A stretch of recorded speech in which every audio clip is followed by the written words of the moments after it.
देशात सगळ्यात मोठी महानगरपालिका असलेल्या मुंबई महापालिकेचा अर्थसंकल्प येत्या 29 मार्चला सादर होणार आहे। महापालिकेच्या स्थायी समितीच्या बैठकीमध्ये हा अर्थसंकल्प सादर होईल। गेल्या वर्षी 37,000 कोटींचा अर्थसंकल्प सादर करण्यात आला होता। यंदा यात घट होऊन हा अर्थसंकल्प 26 ते 28,000 कोटींवर येण्याची शक्यता आहे। मुंबईकरांवरचा कराचा बोजा कमी करण्याचा प्रयत्न या अर्थसंकल्पात होऊ शकतो। तसंच महापालिकेच्या निवडणुकीपूर्वी उद्धव ठाकरेंनी 500 फुटांच्या घरावरचा मालमत्ता कर माफ करण्याचं आश्वासन दिलं होतं। त्यामुळे हा मालमत्ता कर माफ होणार का याकडेही मुंबईकरांचं लक्ष असेल। आणि या संदर्भात नवनिर्वाचित महापौरांशी मनश्री पाठक आमच्या प्रतिनिधी यांनी संवाद साधलेला आपण पाहूया ते काय म्हणाले। शिवसेनेची यंदा एक हाती सत्ता आहे।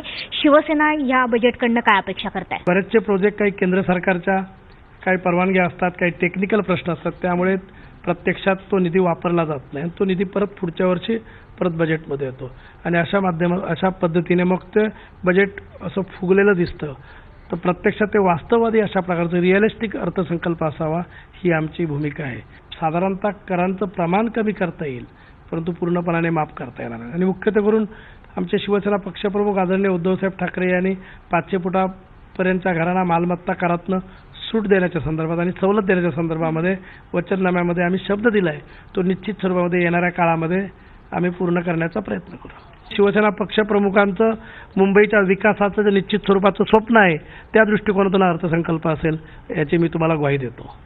नक्कीच त्याच्यामुळे महापौर विश्वनाथ महाडेश्वर यांनी स्पष्ट केलेलं आहे की यंदाचा अर्थसंकल्प यावर शिवसेनेची छाप ही खचितच असेल। मात्र त्याशिवाय ह्या फुगवलेल्या आकड्यांच्या ऐवजी वास्तवदर्शी आकडे कदाचित ह्या वर्षीच्या अर्थसंकल्पात मुंबईकरांना बघायला मिळतील।